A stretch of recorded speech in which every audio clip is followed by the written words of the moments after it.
Salam Merdeka dari saya, Freya Azalia Anindi, yang saat ini duduk di kelas 5 SD 01 Kartoharjo, Kota Madiun. Halo teman-teman dan pemirsa setia RRI di seluruh Nusantara. Saya adalah perwakilan dari RRI Regional Madiun. Kota yang dikenal dengan sebutan Kota Pendekar, juga brem dan nasi pecel adalah makanan khasnya. Teman-teman, apakah kita bangga dengan para pahlawan yang pernah berjuang untuk bangsa kita? Harus dong, karena berkat pengorbanan para pahlawanlah kita bisa menikmati kemerdekaan. Kita bisa bebas dan merdeka belajar. Kita bisa berkreasi dan berprestasi. Coba kita bayangkan, kalau saat ini kita masih dijajah oleh bangsa lain. Baru belajar sebentar, sudah terdengar dor dor dor dan bunyi sirine. Wih! Artinya kita harus bersembunyi atau mengungsi karena akan ada serangan udara. Untungnya semua itu sudah berlalu. Kita sudah merdeka tanpa ada peperangan lagi. Yeay! Semua itu berkat jasa para pahlawan. Nah, kali ini saya akan menceritakan kisah perjuangan seorang pahlawan wanita dari kotaku Madiun tercinta, yaitu Retno Dumilah.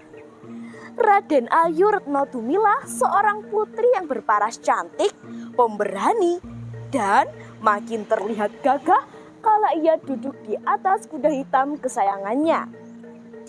Ia Retno Dumilah adalah putri Bupati Pangeran Timur atau Ronggo Cimeno, penguasa Kabupaten Madiun yang kala itu bernama Purabaya. Memang merupakan sosok perempuan yang cerdas dan terginas. Raden Ayu Retno Dumilah sangat disegani rakyatnya sebagai seorang pemimpin. Sejarah mencatat bahwa Retno Dumilah harus menggantikan kedudukan ayahnya sebagai bupati pada tahun 1586. Saat itu Retno Dumilah harus berhadapan dengan kekuasaan yang lebih besar, yaitu Kesultanan Mataram. Karena memang Madiun berada di tempat di bawah kekuasaan Kesultanan Mataram, terletak di tengah-tengah perbatasan dengan Kerajaan Kediri.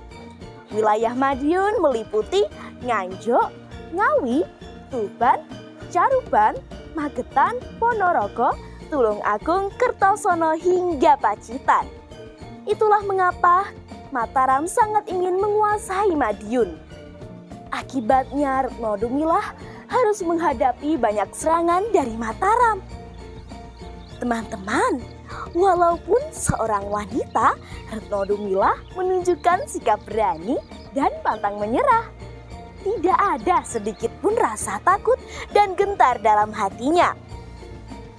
Retno Dumilah, menyerahlah dan serahkan Madiun kepadaku. Kamu hanya seorang wanita, apa bisa kamu menjadi seorang pemimpin? Lihat, kecantikanmu itu lebih pantas menjadi seorang ratu. Sebaiknya kamu ikut aku saja ke Mataram. Begitulah kata Sutawijaya. Retno Dumilah pun menjawab, Sutawijaya, jangan harap aku menyerah. Sampai tetes darah penghabisan, aku akan berjuang. Lihatlah, selama keris Kiai Kala Gumerang berada di tanganku, aku akan membela rakyatku. Takkan kubiarkan kau mengambil alih wilayah Madiun, sekalipun hanya sejengkal. Untuk kesekian kalinya, Retno Dumilah menunjukkan keberaniannya. Perang melawan Mataram pun kembali terjadi. Baik Mataram maupun Kabupaten Madiun sudah banyak kehilangan pasukan terbaiknya. Teman-teman, sebuah peperangan jika diteruskan akan hanya melahirkan, merugikan dan menyisakan kebencian serta dendam yang tak pernah berhenti. Retno Dumilah pun kembali berpikir, sebenarnya aku tidak takut dengan Sutawijaya. Bisa saja aku terus melawan. Aku bukan wanita lemah. Aku ingin mempertahankan wilayah Madiun agar tidak jatuh ke tangan Mataram.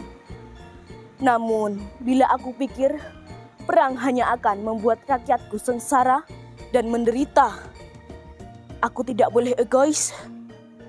Disinilah Retno Tumilah mengambil keputusan bijaksana. Sebagai seorang pemimpin, Retno Tumilah rela berkorban demi rakyatnya tanpa pamrih.